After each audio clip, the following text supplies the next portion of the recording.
YouTube မဟာ channel မှာတင်ဆက်ထားသောဗီဒီယိုဇာတ်ကားတစ်ခုလုံးကိုဖြစ်စေတစိုက်တရေတာကိုဖြစ်စေကူယူခြင်းအခွေပွားခြင်းနဲ့မြည်သည့် social media ပေါ်တွင်မဆိုထုတ်လွှင့်ခြင်းဖြန့်ဖြူးရောင်းချခြင်းများကိုအမှုပညာရှင်များ၏အကျိုးစီးပွားထိခိုက်စေနိုင်သောကြောင့်အလေးအနက်တားမြစ်ထားပါတယ်ခင်ဗျာ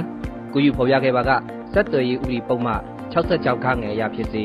ရုပ်မြင်သံကြားနှင့်ဗီဒီယိုဥပဒေပုံမှ33ခါခွေအရဖြစ်စေလိုအပ်သလိုတရားစွဲဆိုမှုဖြစ်ကြောင်းနှင့်3နှစ်ထက်မပိုသောထောင်ဒဏ်နှင့်ငွေဒဏ်330နှစ်ရက်လုံးဖြင့်ကျသင့်နိုင်ကြောင်းအတိပေးအပ်ပါတယ်ခင်ဗျာ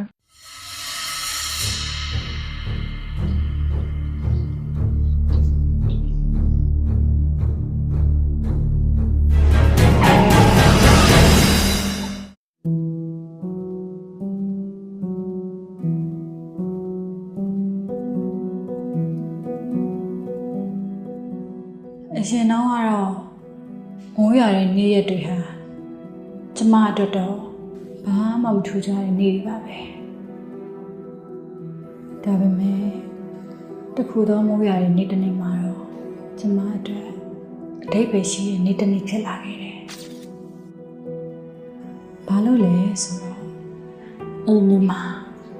ကျမဘဝထဲကိုယ်ဝင်လာခဲ့တယ်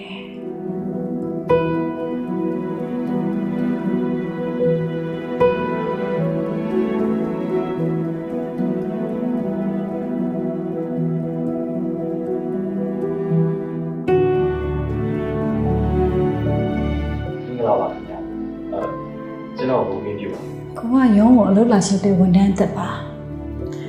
ကျမတို့အင်တာဗျူးရတဲ့တဘော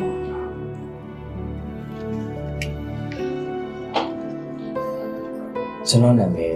မိုးလူပါဒီနေ့ဒီကုမ္ပဏီမှာကျွန်တော်အလုပ်လာရှုပ်တာပါ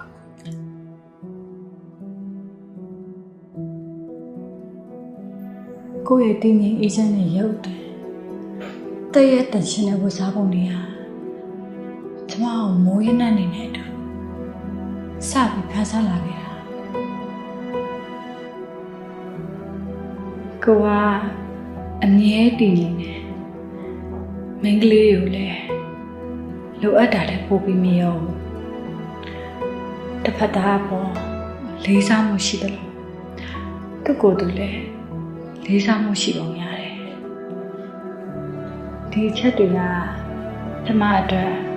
ကိုကဆွဲဆောင်နေရတယ်ဖြစ်လာတာပဲ